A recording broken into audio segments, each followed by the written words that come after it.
Test, test, test, test, test. Test, test, test.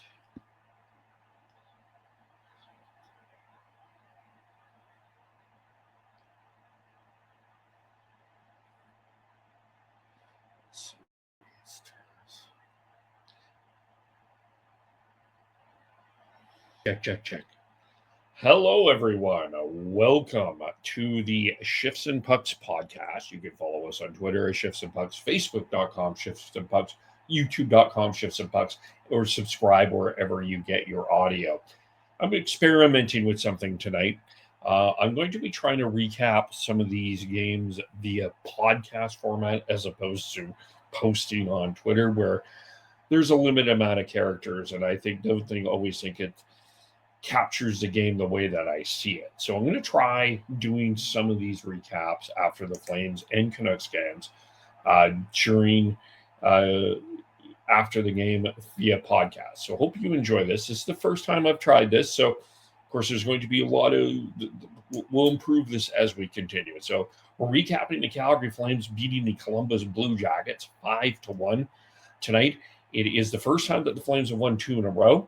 And let's go through the game. Of course, the big story of this game was Nazem Kadri's 1,000th game. And I did, before the game, a really phenomenal job.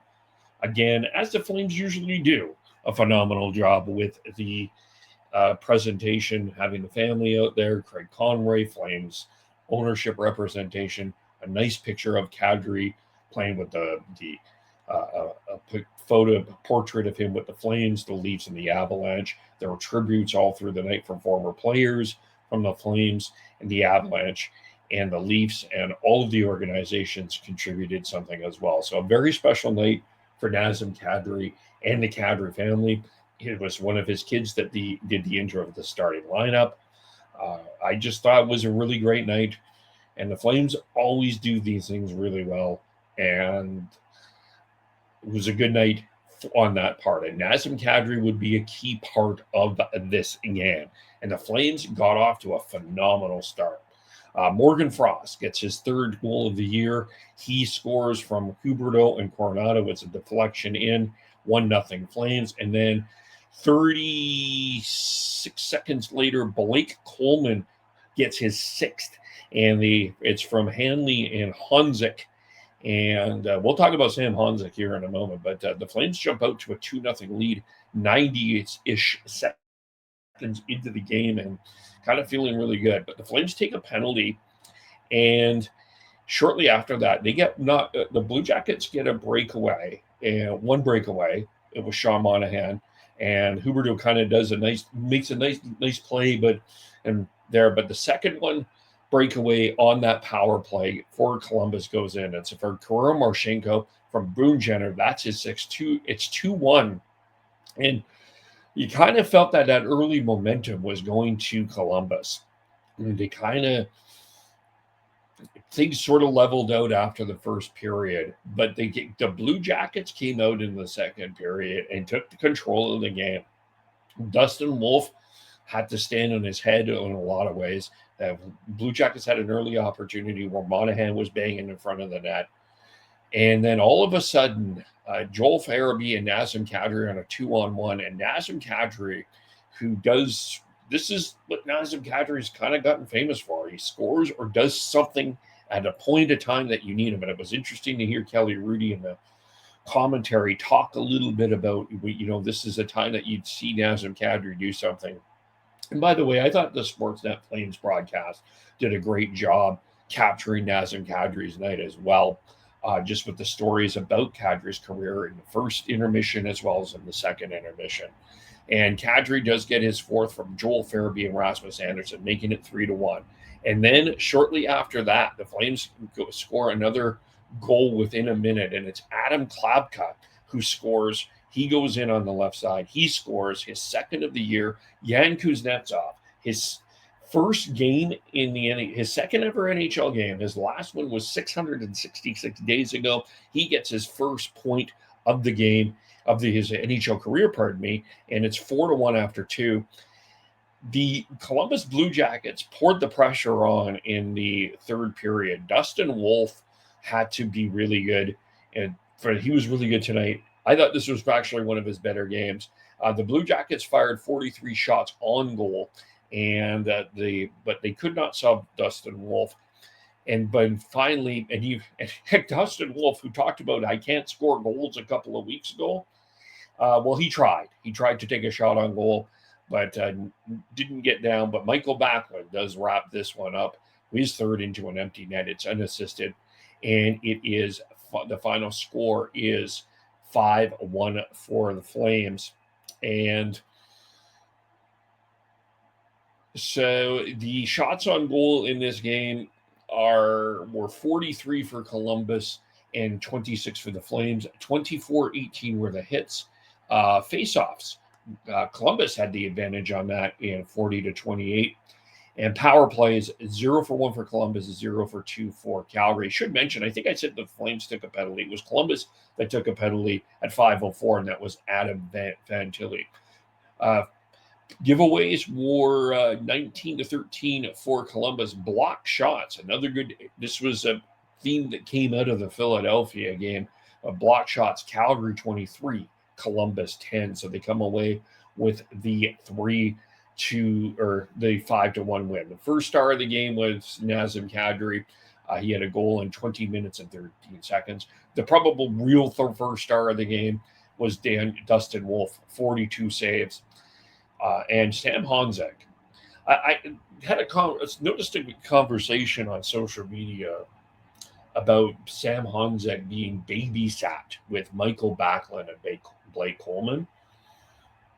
If they're doing another phenomenal job of their babysitting, Michael Backlund has done this before.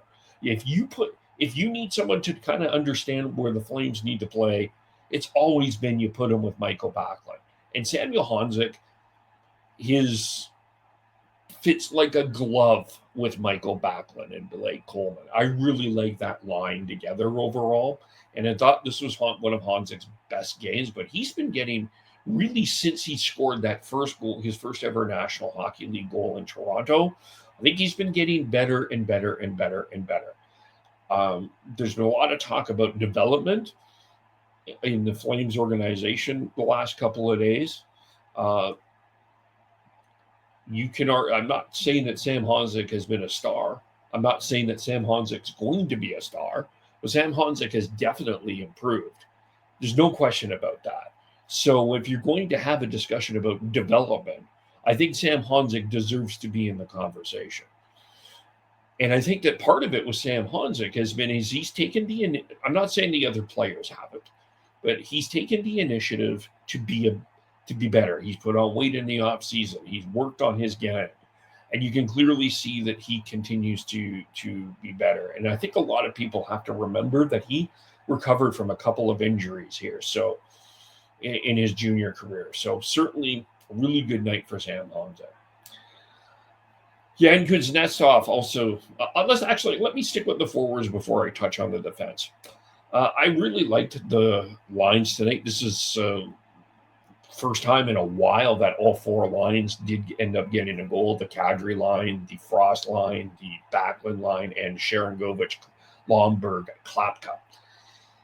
And I actually like these lines. I think that Morgan Frost and Matt Coronado work the best together. I feel like one of the struggles that the Flames have been having is trying to find a center for Matt Coronado. And I think it is Morgan Frost right now. I don't know if it's going to be forever, but I feel like those two have chemistry. And I think Jonathan Huberdeau has just become leaps and bounds from the last few years. He's been playing so much better. Power offensively, the team they're not great, but he's improved. He's been able to create a lot of chances. I think that Steinberg was saying that it's a 55% expected goal share on him on the ice right now. I think that line of Frost, Huberdeau, and Coronado worked. I think Kadri, Farabee, and Connor Zary. I thought Connor Zary had a pretty good game overall, and it continues to be continues to be a work in progress, really, for Zary. I think trying to find where he fits. But I thought he had a really good game today. I thought this was the Connor Zary, closer to the Connor Zary that we've been. I think he is. I think that Connor Zary is a really good hockey player. 1509, two shots on goal, or two hits, and pardon me, and sorry, his night was 1509 and one shot on goal and two hits. I thought he was very dynamic. I thought he played a really good game, and wouldn't mind seeing these lines again going forward. I think Igor Sharangovich is even improving as a center. I'm not entirely sure that.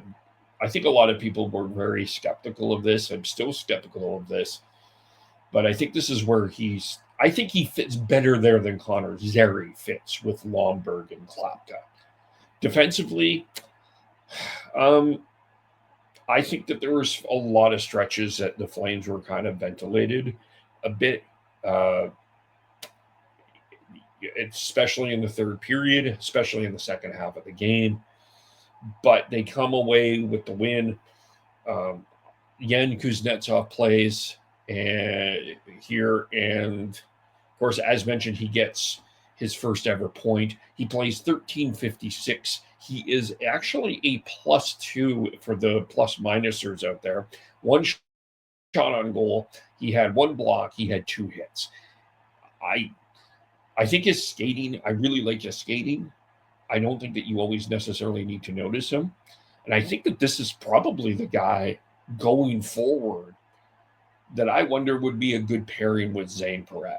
I think that Parekh and Kuznetsov might be the type of player that Zane Parekh should be playing with. I don't think it really is Braden Pahal on the left side. I don't think it's Jake Bean. I think everybody agrees with that. I just don't think that those are stylistic fits. But I wonder if Kuznetsov is. I don't know if we'll see Parekh and Kuznetsov yet, but I wonder if that is an idea that ends up happening going forward. So, but I think overall, though, in terms of the blue line, there's still lots to be working on there. And, Anderson and Ball continue to have the harder minutes as per usual. Ball plays 20-34. Anderson plays 21-29. Uyghur and Hanley feel like it's kind of another struggle because I think a lot of people want Hanley with Parekh, but I feel like Hanley is the best partner for Uyghur. I just feel like Uyghur plays more his game with Joel Hanley. But I still felt like the blue line, I felt like defensively there was still a lot of things to still a lot to work in progress. Power play was 0 for 2. Didn't think the power play was particularly spectacular, especially when you're giving up two breakaways after on two shorthanded breakaways. That first one was a bit of a disaster, and the second one they really didn't do anything. Although they were up 4-1 at the time, really didn't need to do anything, but still, power play still a work in progress, and they only had one penalty kill to worry about. As far as Columbus, the offensive skill in this team is quite good. I think Adam Fantilli is a guy that is a player that a lot of people need to talk about more. I think he's kind of he's on the underrated projector to me. I mean, it wasn't great. 3 shots on goal, 17.55, but I mean, he was robbed in the second period by Dustin Wolf. He had a couple of great chances. Marchenko continues to be really good.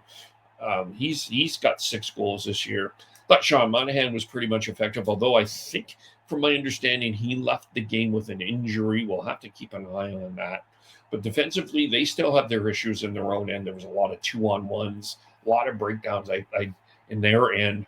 But I feel like Columbus is so close. I really do. I think they're really close.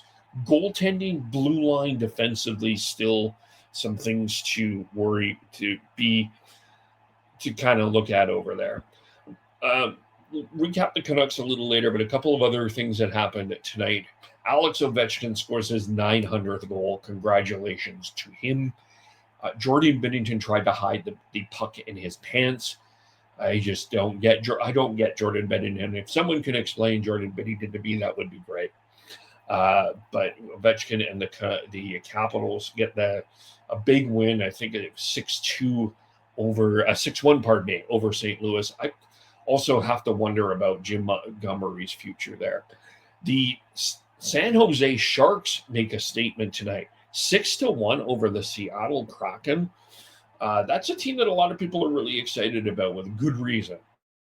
I think there's lots to be excited about with San Jose. I think they're coming along there for sure. Celebrini, 2 points. Will Smith, or 3 points for Celebrini, 2 points for Will Smith, and San Jose with a big win. Canucks lose 5-2. Connor Bedard scores his first ever goal into an empty net in Vancouver, the local boy. In Toronto, they celebrate John Tavares getting his 500th goal, and they beat Utah 5-3. So that's the night that it was. As far as the records for the Flames now, make sure here, let's look, make sure we get the records here correct before we sign off. So give me a moment.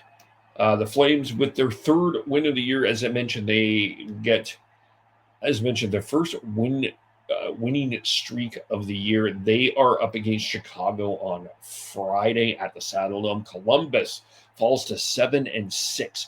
Sorry, the Flames are 4-9-2. They play the Blackhawks next on Friday at the Saddledome. Blue Jackets 7-6. They head over here into Vancouver to play the Vancouver Canucks at Rogers Arena. So we'll leave it here for now. You guys, again, follow us on Twitter at Shifts and Pucks, Facebook.com Shifts and Pucks, YouTube.com Shifts and Pucks. Subscribe to where you get your audio. Thank you for watching. Thank you for listening, etc. And we'll try this again, and we'll talk to you all very soon. Bye for now.